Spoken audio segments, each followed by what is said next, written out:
Hello friends, welcome to एप्टेविस। और आज हम लोग आपके साथ इंडियन पॉलिटी का सेकंड सेशन जो है वो लेके आए हैं। तो चलिए आज के सेशन को स्टार्ट करते हैं। आज का जो हमारा सेशन है, आज हम लोग जो देखेंगे, आज हमारा सेकंड सेशन है जी इंडियन पॉलिटी का।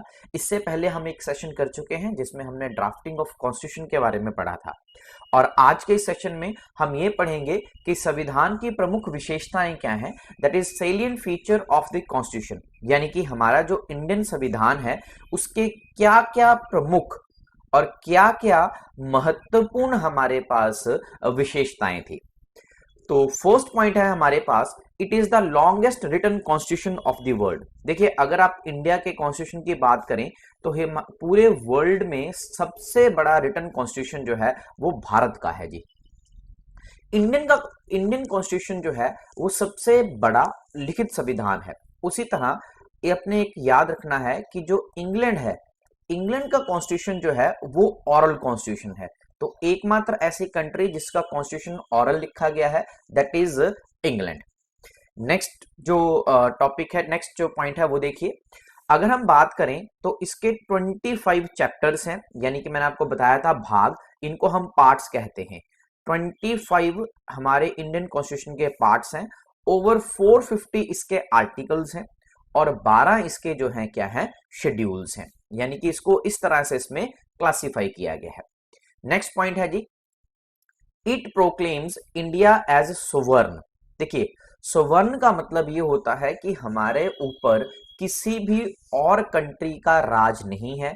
यानी कि वी आर फ्री और we are totally independent to take our decision. हम लोग अपने डिसीजन जो है वो इंडिपेंडेंटली ले सकते हैं, उसका मतलब होता है सुवर्ण। नेक्स्ट पॉइंट है हमारे पास डेमोक्रेटिक। देखिए, डेमोक्रेटिक का मतलब है लोकतांत्रिक, यानी कि जो हमारे पास सरकार बनाई जाती है that is for the government, for the people, to the people and by the public people. Next point है जी रिपब्लिक। रिपब्लिक का मतलब मैंने आपको बताया था गणराज्य। और रिपब्लिक का मतलब होता है कि हमारे पास जो हेड ऑफ द स्टेट है वो हेरिडेटरी नहीं है। यानी कि हमारा जो स्टेट का हेड है, स्टेट के हेड की अगर बात की जाए तो स्टेट का हेड जो है वो प्रेसिडेंट होता है।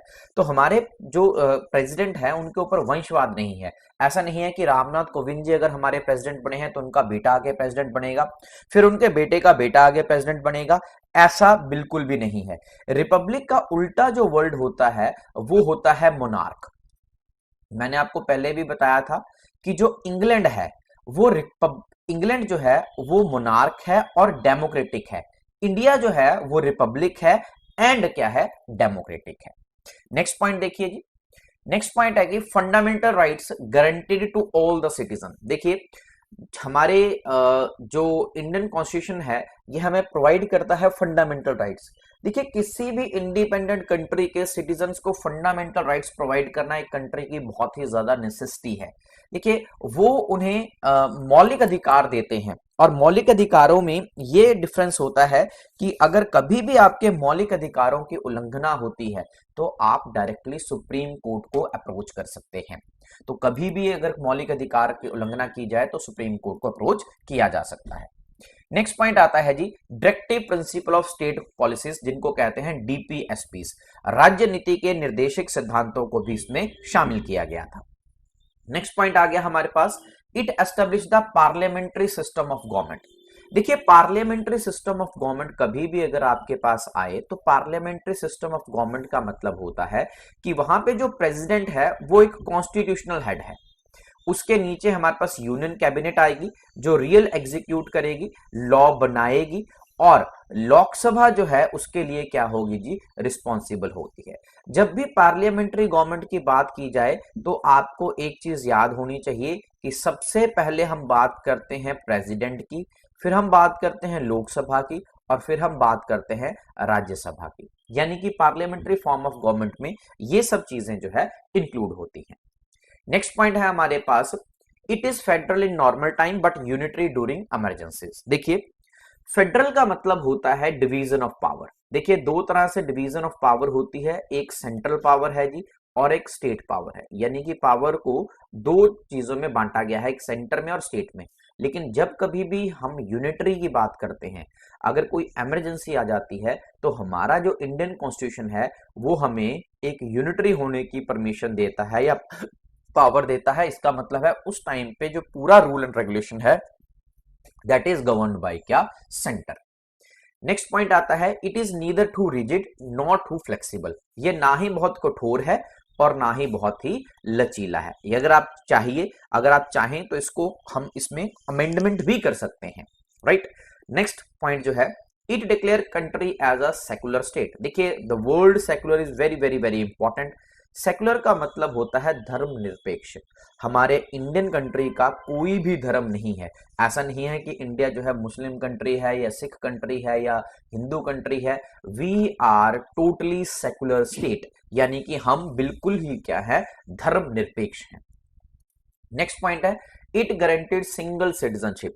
देखिए हमारे जितने भी सिटीजन्स हैं उन सभी को हम सिंगल सिटीजनशिप जो है वो प्रोवाइड करते हैं। एकल नागरिकता, एकल नागरिकता का क्या मतलब है, हमारे इंडिया के अंदर टोटल 28 स्टेट्स हैं। तो ऐसा तो नहीं है कि अगर आपको हिमाचल से पंजाब में जाना है या पंजाब से हरियाणा में जाना है या हरियाणा से आपको छत्तीसगढ़ जाना है तो आपको वीजा लगवाना पड़े, ठीक है। तो ऐसा कुछ भी नहीं है, आप किसी भी स्टेट में अपनी कंट्री के बेझिझक जा सकते हैं।